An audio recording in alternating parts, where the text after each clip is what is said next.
But I'm going to talk about branding you as a person and kind of giving you a little bit of an understanding of what branding really is about. A lot of people want to believe that even branding is just a logo mark.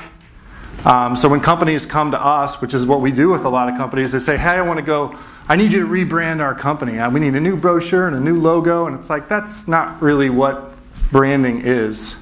It's trying to get a good understanding and develop and controlling in a way what the perceptions that people will have of your particular brand. Now, there are a lot of companies that spend a lot of time and effort making sure that how they communicate those words, those visuals, the packaging of their products, the Starbucks clients that work there, they're very conscious of all of those things because some of the experiences are all part of it. What do people think of you as a brand? What are the sum of their experiences? What are the perceptions that you have? It'd be really easy to stand here and just talk about, what you wore at your last job interview or how your resume looked. Those aren't the only things, but they are a part of it. In regards to kind of my personal brand, I certainly could have wore a suit tonight. I don't generally wear suits. Have I worn suits? Sure. But this is generally who I believe I am and I'm comfortable with. I'm comfortable with being in kind of the creative industry, that's who I am, and I'm very conscious of that. Back in 1997, there was an article on Fast Company by Tom Peters. It was called "The Brand Called You." I really recommend all of you to go online. It's still out there. You can find it. There's some really great points that really talk about this at length.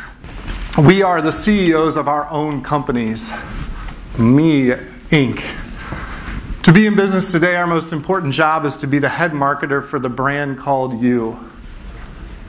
And as Linda said, this is kind of that paradigm shift, and you really have to think about it, and you have to work at it. It's not something that's easy.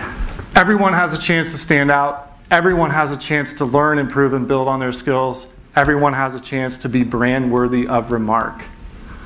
So like I said, you have to think about that. You have to understand, what is it that, again, that question mark, what do people think about when they think of me? Am I energetic? Am I fun? Is that who I am? And one thing that I've found over time is the best way to figure out who you are is to ask people. They'll tell you better than your own self. Because I'm my own worst critic of myself, my own worst critic of our company.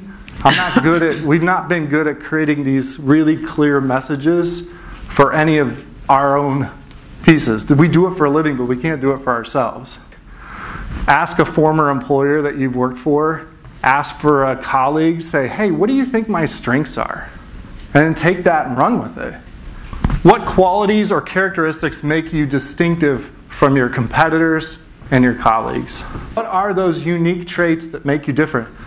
If you're in an accounting department and you're all accountants, you're not all exactly the same.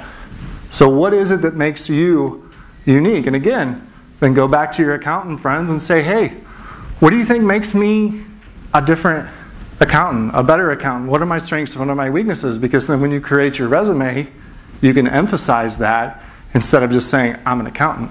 What would your colleagues or your customers say is your greatest or clearest strength? And your most noteworthy, as in worthy of note, personal trait. The process we go through, and these are things that I think you can think about, this is the process we would go through with any company when we were going to go through a rebrand. Again, we're not worrying about logos. We're not worried about what their website looks like. We're going to ask them 3 simple questions. They're not really simple. I'm kidding. Oh, they look like they are, but they're not. Who are you? What do you do? And why does it matter? When you're creating a company, you look at your competitors and you try to understand, what are they doing? How can we set ourselves apart? All that kind of stuff. Who we are. My company, Tandemodus, is a strategic design firm. We want people to understand strategy is what happens first for us. We don't just make things look pretty. So strategy is critical. then design, because people understand in our industry that it has to be there. And then we debated forever, are we a design company, a design studio, design firm? What's the perceptions of those words? So people read into these things. I don't think we're just making it up. People read into these things. They're very critical. Because if we're trying to attract a certain type of client, I don't want to look too small. We're 4 people. So studio might err on small. I don't want to look that way.